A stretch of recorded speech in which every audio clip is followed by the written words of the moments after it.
Hi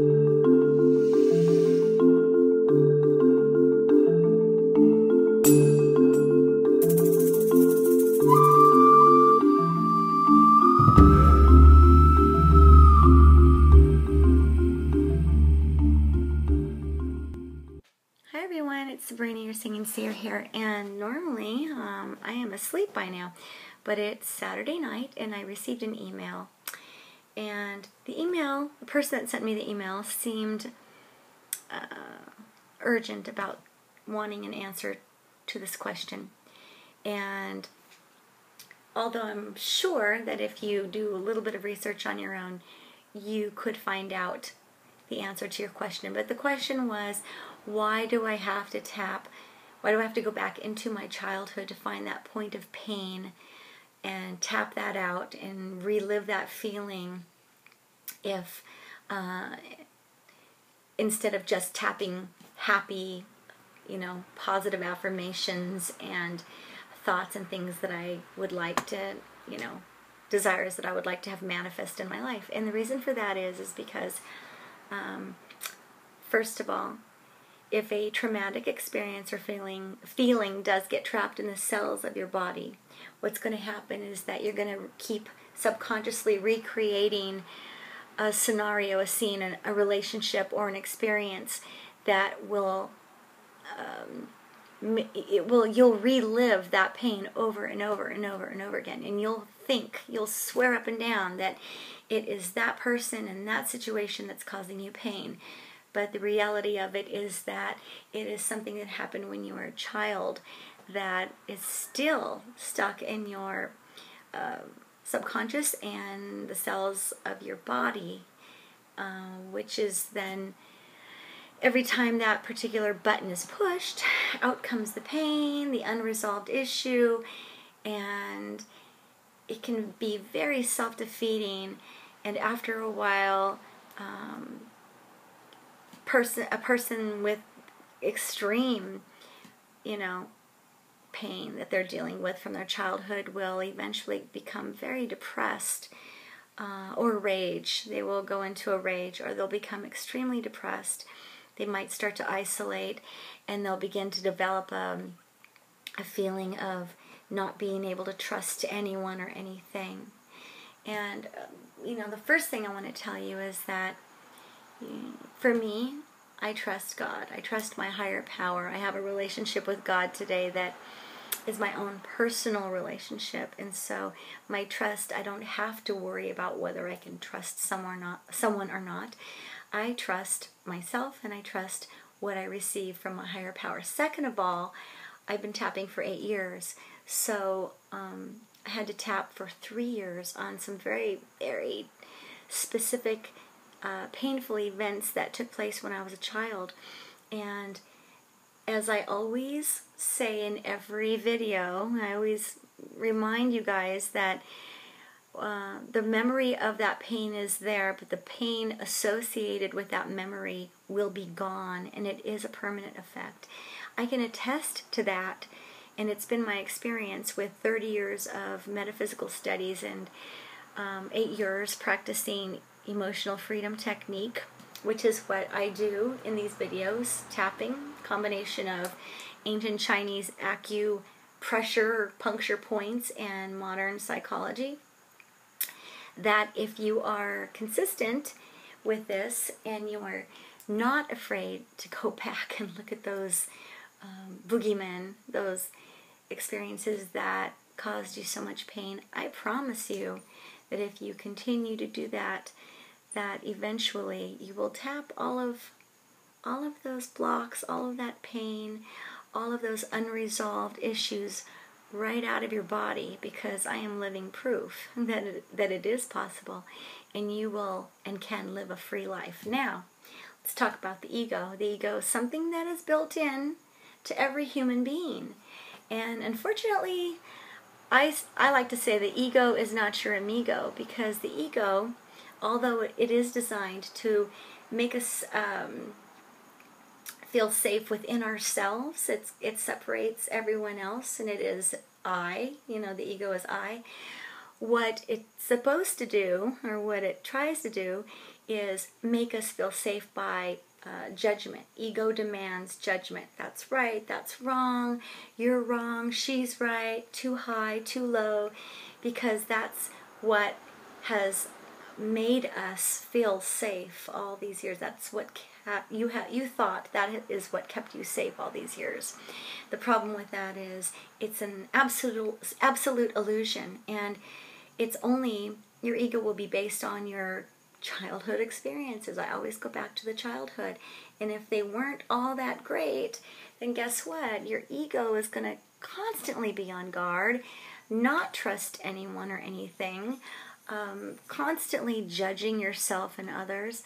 And a lot of people that don't go back and deal with their childhood issues end up becoming full of rage, full of anger. They'll start to suppress it or oppress it and then become depressed, very depressed, severely depressed. A lot of times people will go to the doctor because they just can't take it anymore. They'll, get a prescription for antidepressants. They'll just do anything they can to get out of this, your head. And the problem with that is that although some of those things do work, it's temporary, and it doesn't really go to the core of the situation, the point of the part in you where it was created to begin with, and will always be there. So although pills and other forms of medication, I'm not a doctor, so I believe God works through modern medicine. They are temporary, and it's kind of a band-aid. It kind of just covers the pain. And people who are extremely dependent on anti-anxiety meds and anti-depression pills, I just feel like they kind of exist. They're not really living. Now, don't get me wrong. God works through modern medicine, like I said before. And if you feel like you need that, then by all means, take it until you are able to do something to get it out of your body, naturally and permanently. So do what you got to do until you can get through what you got to get through. There's nothing wrong with that. So anxiety. Someone emailed me and said, please create a video on anxiety. Well, anxiety and fear kind of go hand in hand. So let's start tapping the karate chop point. Remember the karate chop point? It's like if you're doing a karate chop. Okay, so the points are right there alongside of the hand. Even though I am full of anxiety and fear, I am full of anxiety and fear. I don't really even know what I am full of anxiety about. I don't know what I am so fearful about. It doesn't matter. I just feel it in my gut. I can't sleep. My mind won't stop talking. My mind is racing. I'm thinking a million things at one time. They're not good thoughts. They aren't friendly. But I love and accept and forgive myself anyway and completely.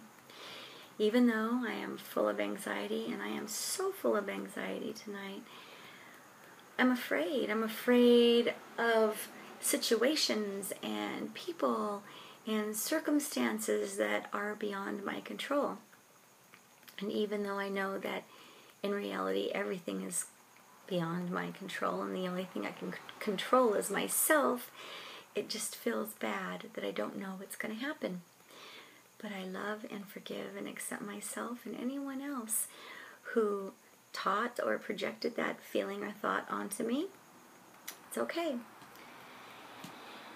One more time, even though I am full of anxiety, full of angst, full of sadness and depression, because let's face it, I'm always waiting for that other shoe to drop. Do you know that? You know what that feels like.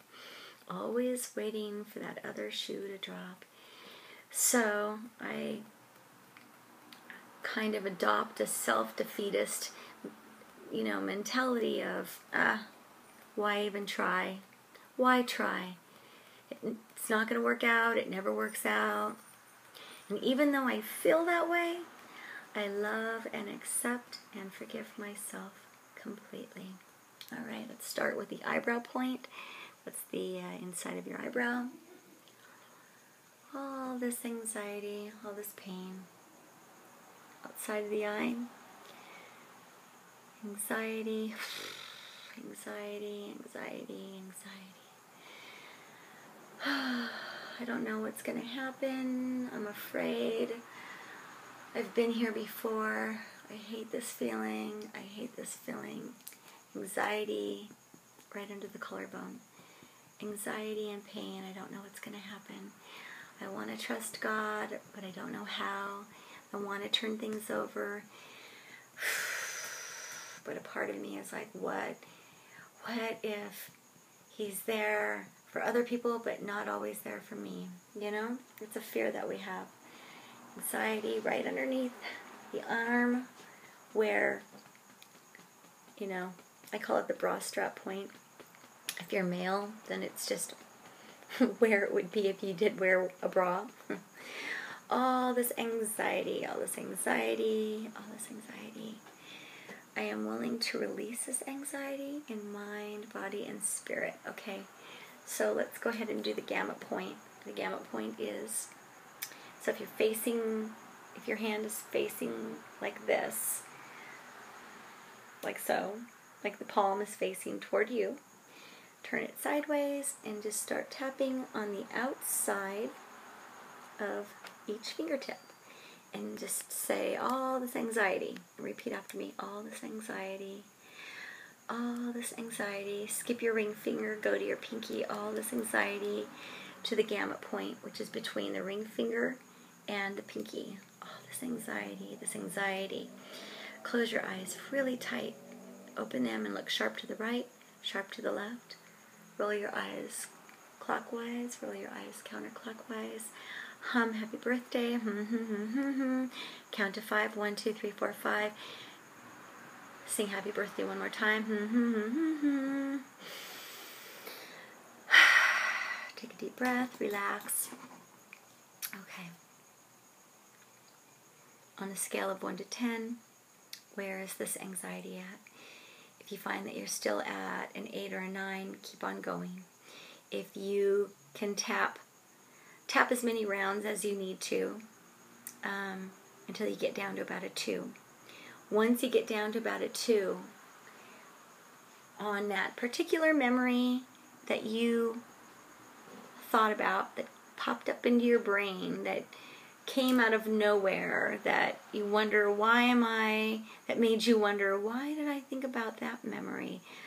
That doesn't seem to bother me all that much. Well, that's the memory. The one you think that it isn't is. Okay, so once you get that down to a 2, then you can go ahead and tap positive round. The positive round would be, I am willing to trust God. I'm willing to see that the world and its people are safe, and I love and accept and forgive myself completely.